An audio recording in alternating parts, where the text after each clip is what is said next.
వేధిస్తున్న సముద్ర తీర ప్రాంత కోత సమస్యకు శాశ్వత పరిష్కారం లభించనుందని AP deputy CM Pawan Kalyan వెల్లడించారు.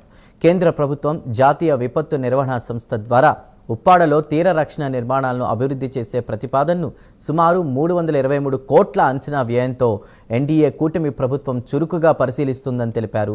గత 5 ఏళ్లలో సగటున ఏటా 1.23 మీటర్ల తీరం కోతకు గురైంది. దీంతో సుమారు 12 మీటర్ల తీరం కోల్పోయిందని పవన్ అన్నారు. ఇది సమీప గ్రామాలపై ముఖ్యంగా మత్స్యకారుల గృహాలపై తీవ్ర ప్రభావం చూపిందని తెలిపారు.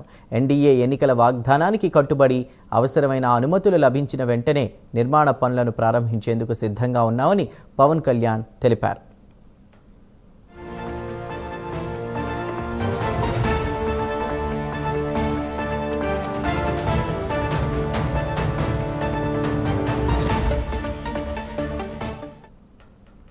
ముఖ్యమంత్రి చంద్రబాబు నేతృత్వంలోని రాష్ట్ర ప్రభుత్వం ఎన్డీఎంఏ ద్వారా కేంద్ర హోం వ్యవహారాల మంత్రిత్వ శాఖకు ప్రతిపాదనలను సమర్పించిందని పవన్ అన్నారు.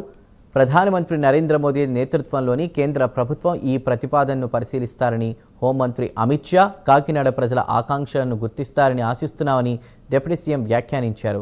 ఆంధ్రప్రదేశ్కు కేంద్ర ప్రభుత్వం ఎల్లప్పుడూ ఉదారంగా సహకరిస్తున్న నేపథ్యంలో ఈ ప్రాజెక్టు ఆమోదం పొంది బాధితులకు వారు ఎప్పటి నుంచో కోరుకున్న ఊరట లభిస్తుందని పవన్ కళ్యాణ్ తన ట్వీట్లో ఆకాంక్షించారు.